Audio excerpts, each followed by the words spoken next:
The greatest penalty of evildoing is to have done it, and no man is more severely punished than he who is condemned by himself. Lucius Annaeus Seneca. Chapter 1. The Unseen Gauntlet.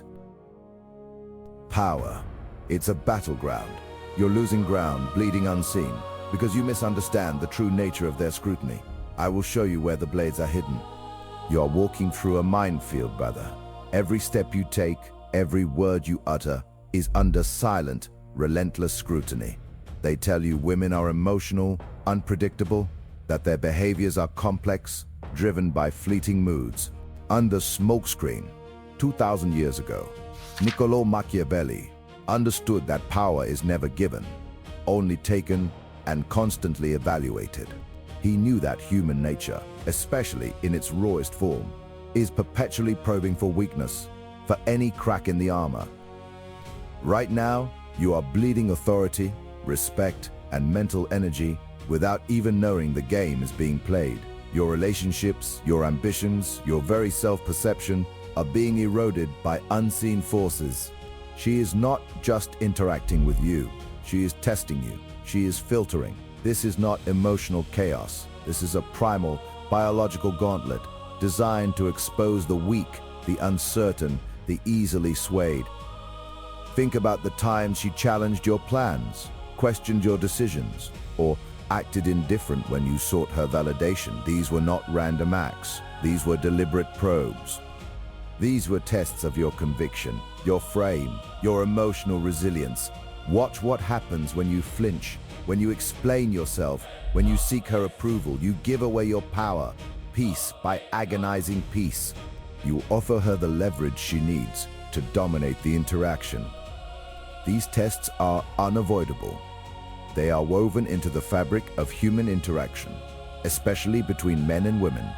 They are not malicious, not always conscious, but they are always present. Your inability to recognize them, to understand their purpose, leaves you disarmed on a battlefield you didn't even know existed. You become a pawn in a game you are biologically wired to lose, simply because you refuse to learn the rules. Here's how you begin to dominate this unseen gauntlet. You must first accept its existence. You must shed the delusion that every interaction is a gentle give and take. It is a competition for status, for respect, for leadership. When she pushes a boundary, she isn't seeking a debate. She is measuring your resolve. When she expresses doubt about your direction, she is not asking for reassurance. She is looking for a leader who stands firm. If you announce your intentions, if you justify your choices, people will use that information to manipulate you. They will find the holes in your logic, the cracks in your confidence, and exploit them. But if you quietly execute, if you let your actions speak, there's nothing for them to grab onto. There's no weakness to exploit, no vulnerability to target. Marcus Aurelius, despite his empire, understood the immense power of internal fortitude. He knew that true strength came not from external validation, but from an unshakable inner core. What he understood is that your emotional state, your self-mastery, dictates your reality. If you are rattled, if you are easily swayed, you are already defeated, regardless of what you say or do. Your internal state is your ultimate defense and your ultimate weapon. The common man seeks comfort, seeks approval, seeks an easy path. The common man fails these tests repeatedly, then blames the woman, blames the world. He remains weak, confused, and resentful, never understanding that the very qualities he lacks are the ones being tested. He never realizes that the tests are designed to reveal the leader from the follower, the dominant from the submissive. But there's another trap waiting for you, one that feeds directly into this weakness, making you crave the very approval that drains your power. What is it? Chapter 2, The Baited Hook. The baited hook. A master of manipulation knows how to pry open your soul.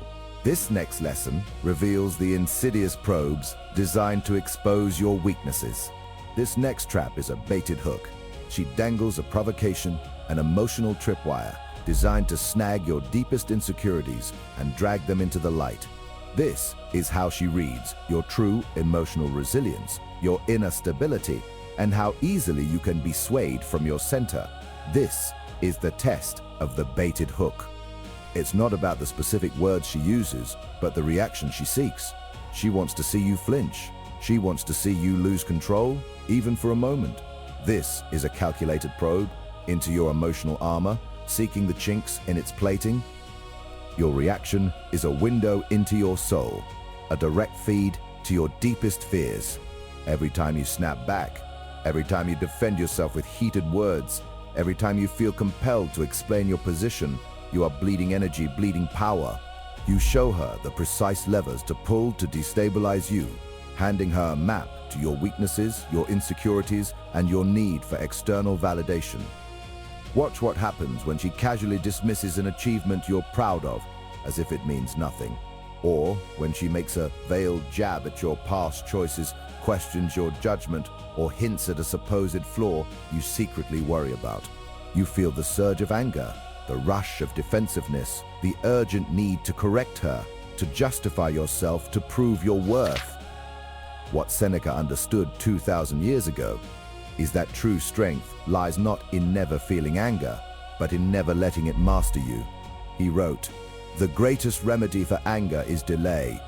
You are giving her free access to your operating system, letting her run diagnostic tests by provoking your most volatile emotions.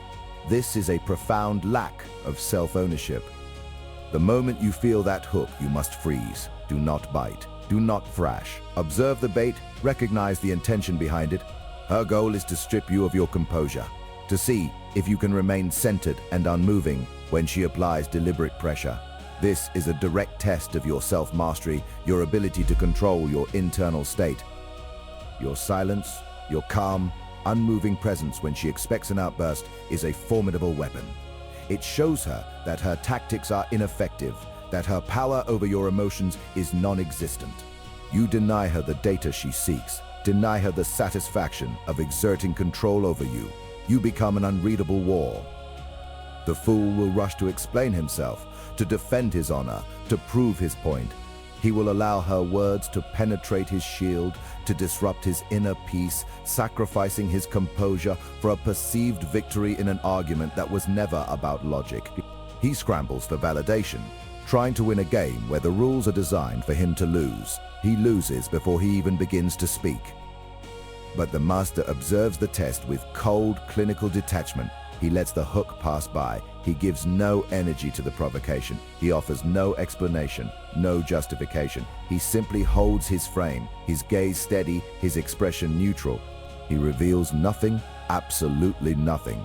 He learns everything about her strategy, about her intent. Catherine the Great, a woman who ruled an empire, through sheer will and political cunning, understood the power of measured response and strategic inaction. She knew that demonstrating absolute control, especially over one's own emotions, instilled a profound respect and even fear in those who sought to challenge her authority. Her silence and unwavering resolve often spoke louder and carried more weight than any direct command or defensive retort. She offered nothing but an impenetrable front. This kind of quiet strength, this impenetrable inner world, makes you a fortress.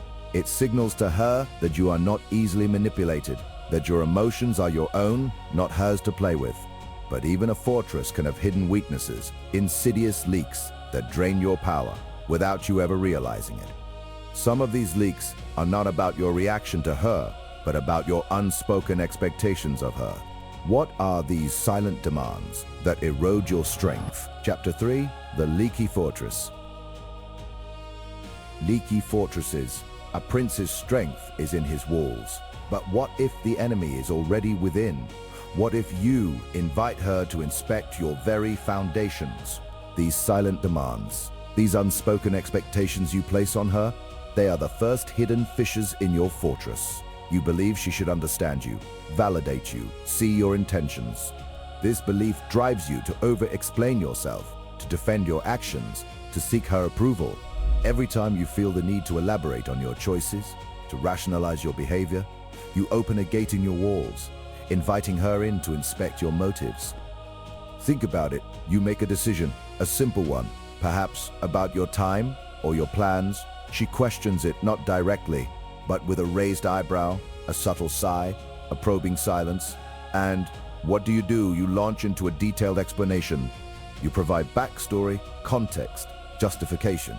You try to bridge the gap between your reality and her perception, believing that if she just understood, everything would be fine. But what you are doing is leaking power. Watch what happens when you habitually explain yourself. You teach her that her unspoken doubts are powerful enough to force a dialogue. You show her that your peace is contingent on her understanding. She learns that by simply withholding her full approval, she can compel you to perform for it, to lay bare your inner workings. This is not connection, it is a concession. It is not building intimacy, it is surrendering ground. What Louis XIV understood as the Sun King, who declared "Elcat sep moi," is that a king does not explain his decrees to his subjects, he simply states them. His authority comes from his position, not from the persuasive power of his arguments. To engage in lengthy justifications was to diminish his absolute power, to imply that his word could be questioned, debated, or rejected. Your life, your decisions, yourself, these are your kingdom. Every explanation you offer, every detail you volunteer to win her over, chips away at your unassailable authority in your own life. It moves you from the position of the sovereign to that of the supplicant, hoping for a favorable judgment. Your choices should stand on their own merit, needing no interpreter. When you explain, you implicitly invite negotiation on something that should be non-negotiable, your autonomy. Another corrosive leak is the compromise of your boundaries, not through direct conflict, but through a slow, insidious erosion. She tests your limits, not with aggression, but with sweet requests, gentle nudges, or innocent forgetfulness. She wants you to stay longer, to pick up her slack, to adjust your schedule for her convenience, even when you have clearly stated your needs, and you, wanting to avoid friction, wanting to be seen as accommodating, you give in. You tell yourself it's a small thing, a gesture of goodwill, but each small concession is a crack in your fortress wall. You delay your workout, you postpone your solo project, you accept her last-minute change of plans. Each time, your boundary becomes a little softer, a little more permeable. She learns that your no isn't a solid wall, but a suggestion open for discussion, always subject to her charming persistence.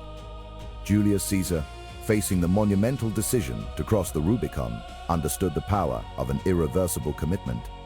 He knew that by making that move, by declaring alia facta est, the die is cast, he was not simply making a choice, but forging an unyielding path forward. There was no turning back, no explanation to be given, no appeasement to be offered. His actions spoke with a finality that demanded respect and commanded consequence. You must cultivate that same unyielding finality with your boundaries. When you set a limit, it is not an opening for debate. It is a declaration of your operational parameters. Your no is not a conversation starter. It is the end of the discussion. If you constantly revisit and renegotiate your boundaries, they cease to be boundaries at all. They become mere preferences, easily overridden by the slightest external pressure or emotional manipulation. The dark strategy is simple. Operate with the quiet confidence of absolute certainty. You do not explain your truths. You live them. You do not justify your actions. You perform them. When she probes, when she questions, meet it with a calm, concise restatement, or even better, with silence. Let your presence, your unwavering resolve, be the only explanation she receives. Your fortress stands, not because you defend every inch, but because its foundations are unshakable. If you announce your intentions, if you seek her understanding, if you bend your boundaries for her comfort, you hand her the blueprints to your vulnerabilities, she will know precisely where to push, how to undermine your resolve. But if you quietly execute your plans, if you maintain your personal space with an unyielding grace, if your limits are simply a fact of your existence, there is nothing for her to manipulate, nothing for her to exploit. This commitment to self-possession, this refusal to leak your power through explanation or concession, builds a formidable inner strength. It forces her to reckon with who you are, rather than who she wishes you to be. It strips away her imagined leverage, and places the burden of adaptation squarely on her. She either respects the fortress, or she finds herself outside its walls, powerless to affect what lies within.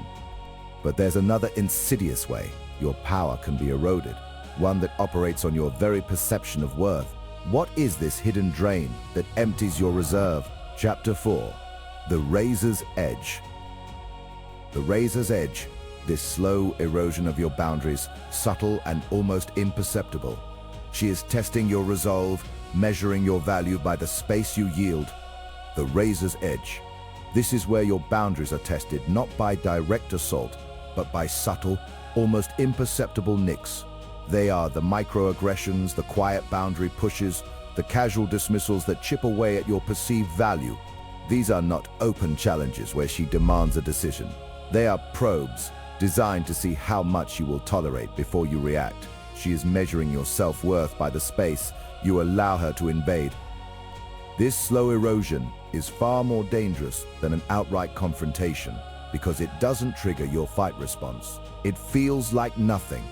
A sarcastic joke about your appearance, a dismissive wave of the hand when you voice an opinion, a casual cancellation of plans without a real apology. Each instance alone seems too small to bother with. You might tell yourself it's not a big deal that you're being easygoing, but these tiny cuts accumulate, bleeding your standing.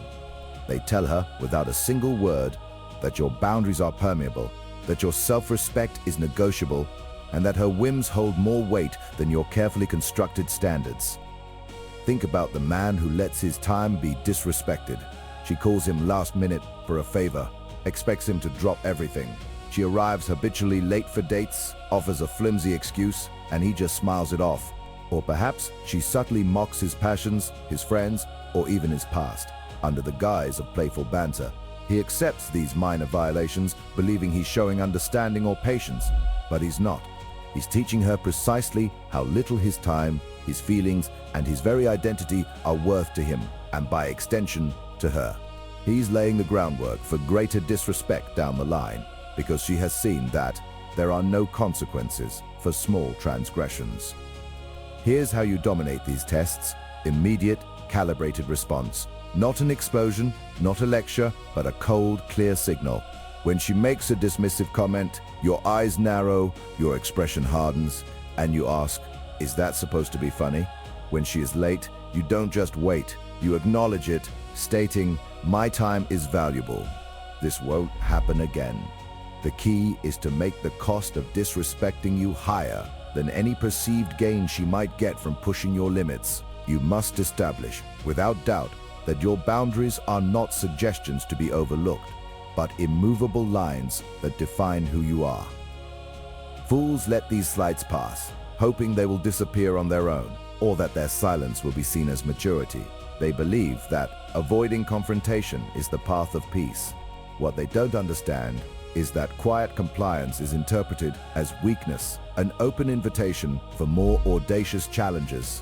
When you ignore the small tests, you teach her that you don't value yourself enough to enforce your own rules, and that makes you an easy target. But if you address the subtle disrespect, even with just a cold stare or a single cutting phrase, you reinforce your value without resorting to a single argument. There is no debate, only a clear, immediate consequence that she must reckon with.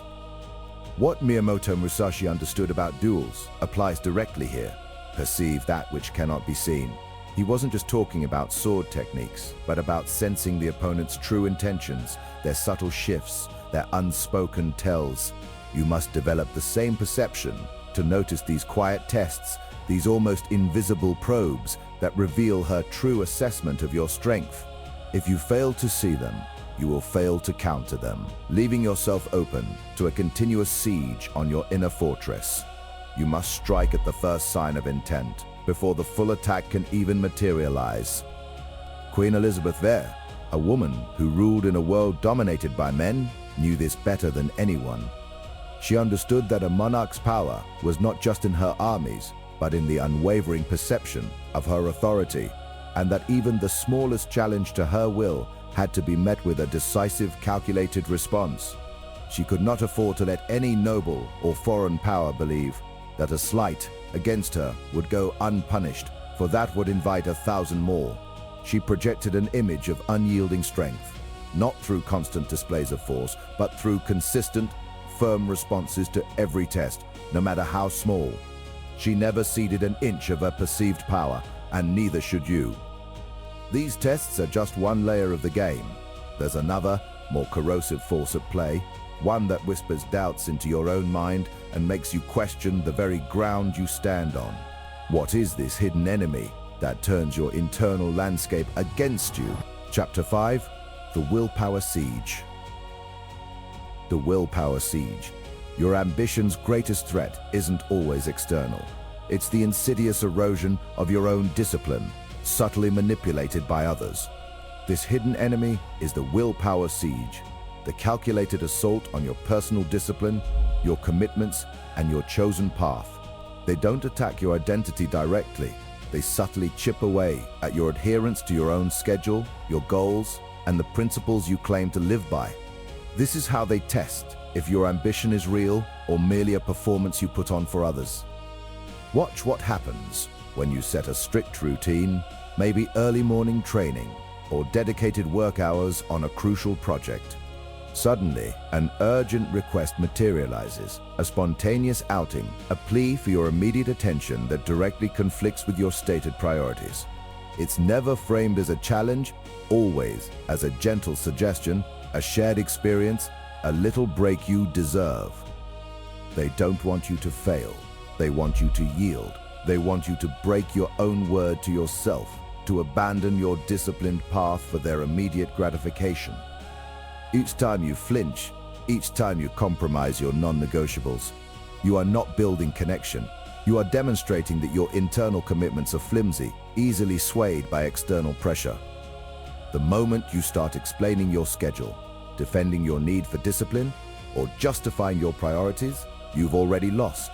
Every word you offer is a concession and admission that your path requires validation from them. You are handing them the blueprint to your internal weaknesses, showing them exactly where your resolve can be cracked. Cardinal Richelieu, a master of political maneuvering, understood this deeply when he stated, "If you give me 6 lines written by the most honest man, I will find something in them to hang him." What he understood is that explanation opens you up to attack.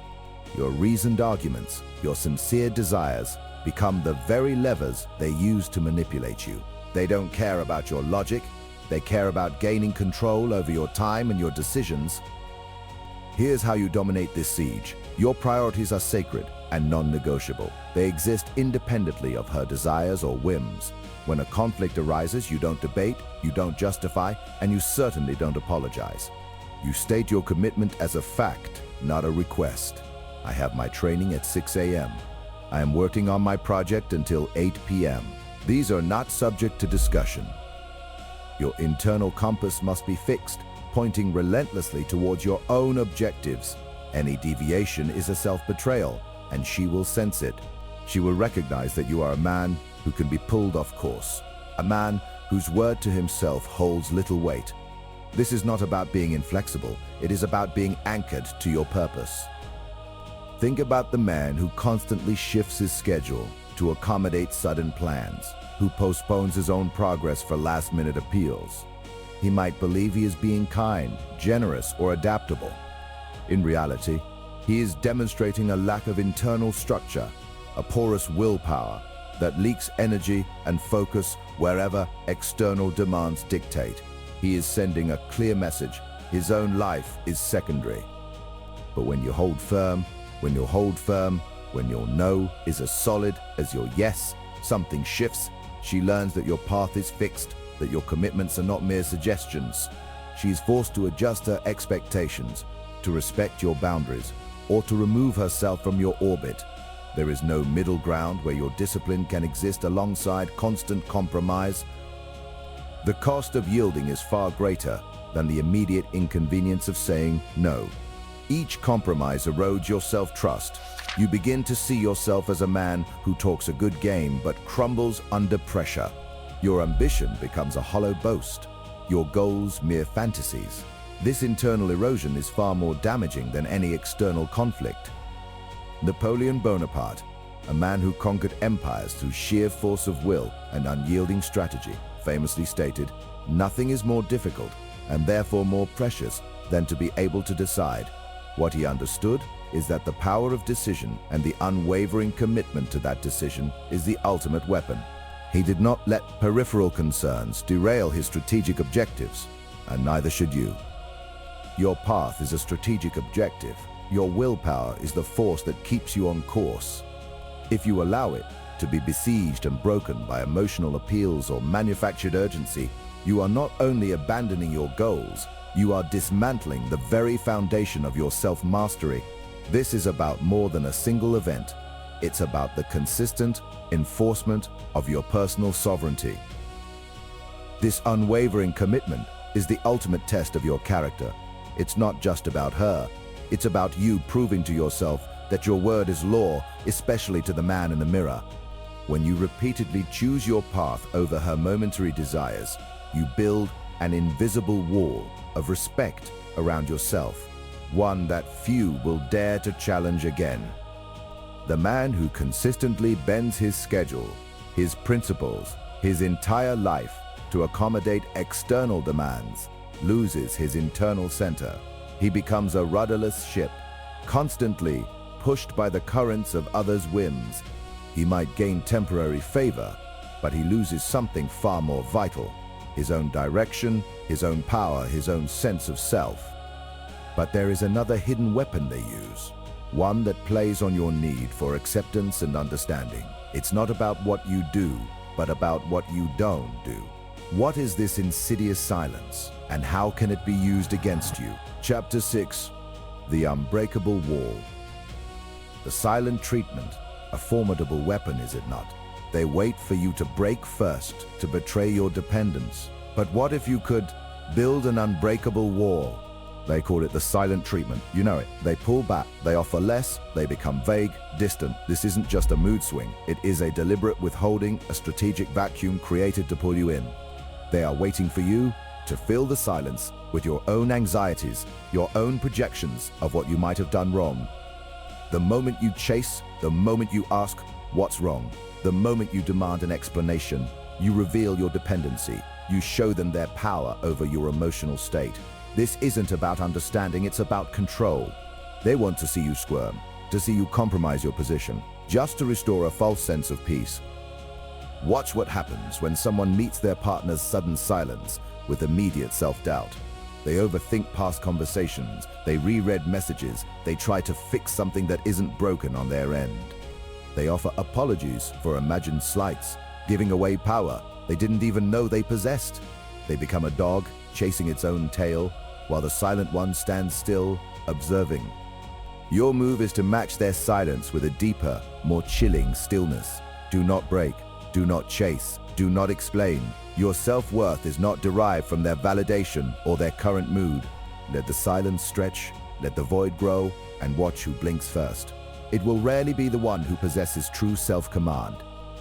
Ivan the Terrible understood this principle of absolute, unyielding presence. He wrote to Prince Kubavsky, who had questioned his absolute authority, "And if you yourself become insubordinate, then my power will be still more cruel, and I will be still more terrible, for there is no greater evil than disobedience to the sovereign." What he understood is that any challenge, even a silent one, must be met with an even greater, unshakable assertion of your own sovereignty. You are the sovereign of your own mind. Your silence must not be passive-aggressive, it must be a wall. It is the unblinking stare of a predator, not the fearful retreat of prey. They are trying to find a crack in your resolve, a place where their silence can penetrate and sow doubt. But there is no crack, there is only granite. If you announce your need for their attention, people will withhold it to manipulate you. But if you quietly demonstrate that their attention is not a necessary resource for your peace or progress, there's nothing to withhold, nothing to bargain with, their weapon becomes inert, they lose their perceived leverage. This unwavering stance is the ultimate boundary. It tells them, without a single word, that your internal state is not for sale, not for negotiation, and certainly not dependent on their whims. It forces them to confront their own strategies, to see that their game has no power over you. They must either abandon the test or escalate, revealing their true intentions. Every time you concede to their silent tests, you teach them that their strategy works. You train them to disrespect your boundaries, to push further next time. You erode your own sense of self-respect, piece by agonizing piece. You become a puppet on strings, dancing to their unspoken commands. Genghis Khan, the architect of an empire forged through sheer brutal will, famously stated, "I am the flail of God. If you had not committed great sins, God would not have sent a punishment like me upon you." He understood that, by projecting an image of unstoppable, uncompromising force, his enemies would often break before the first arrow was even fired. Your unbreakable will, your silent certainty, becomes your own flail against their petty tests. This is not about winning an argument. This is about establishing an internal fortress that no external force can breach.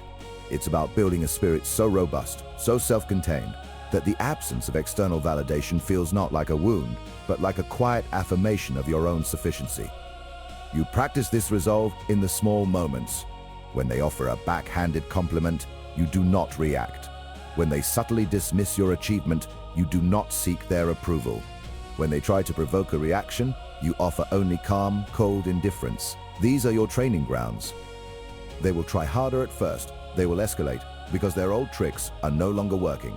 This is where many falter, believing the resistance means they are doing something wrong. No, it means they are hitting a real wall for the first time. It means their control is slipping. Your advantage is your discipline. Their weakness is their need for a reaction. If you deny them that reaction, if you refuse to play their game, they are left with nothing. Their tests bounce off you, harmlessly, revealing only their own insecurity and manipulative intent. This is the cold, surgical approach to every test they throw at you, a calculated non-response, a quiet, unflinching stare into their attempts to destabilize you. You do not engage the drama. You do not dignify their manipulations with an explanation or a defense. You reinforce your boundaries not by yelling them, but by living them, by making them an inherent part of your operating system.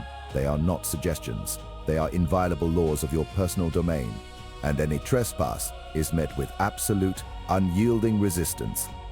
The cultivation of an unyielding inner resolve is the ultimate defense and the ultimate weapon.